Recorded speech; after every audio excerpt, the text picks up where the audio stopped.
So, I mean, one of the reasons it's one of the most difficult topics at the moment is, as with any emerging sector, there aren't any standards. The ISO standards, the security standards, and the audit standards haven't caught up with cloud. And what you'll see is this year, those standards really come to bear through fruition, through alliances like Cloud Security Alliance and people like that. But one of the key points is that cloud isn't just about cost. We've heard about agility, and the ROI of cloud is so important that agility drives, and because security always beats cost.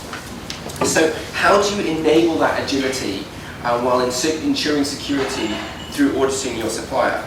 And the key question that we asked is, before understanding what you audit, you've got to understand what the data you're securing is. So, for example, the classic example is email.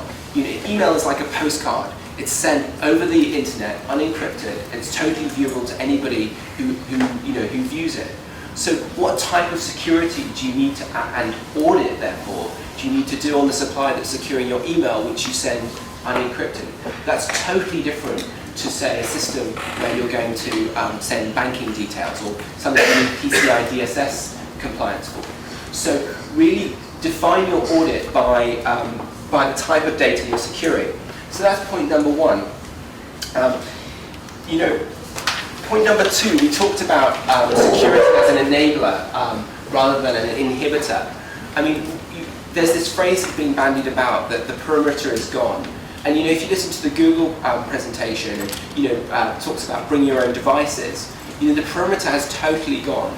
So we've got to go from an auditing perspective, we've got to move from a command and control to an education and a policy. So we've got to enable parts of the business that want to use agile systems and enable them to understand the risks and then audit appropriately.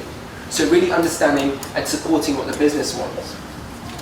So from an auditing perspective in the cloud, understand what you're buying. If you're buying infrastructure as a service from Amazon Web Services, they're effectively providing you just virtualization.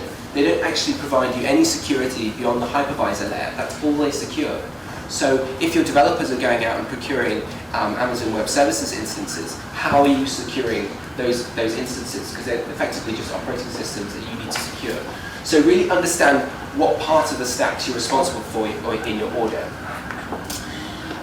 How can clients and suppliers provide assurances for auditing? Well, this goes back to my first point. At the moment, the standards really are immature.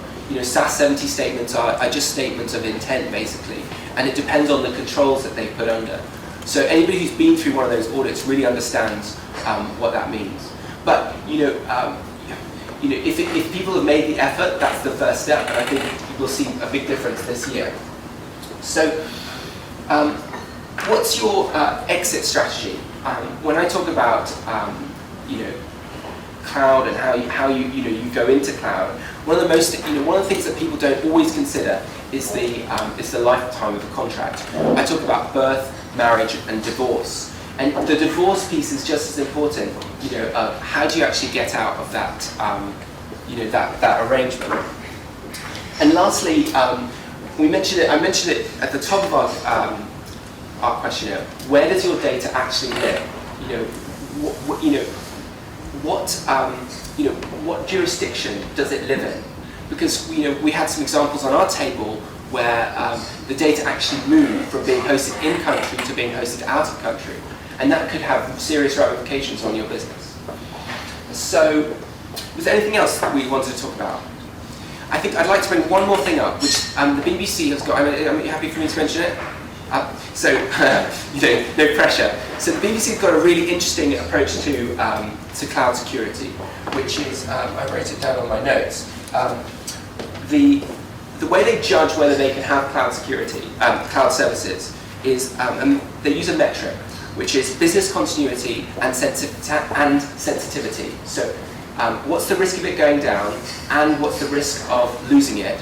And that should be that metric that it produced should be the judge of whether you put that data into the cloud. Thank you very much. Cool, perfect. Thanks for your time.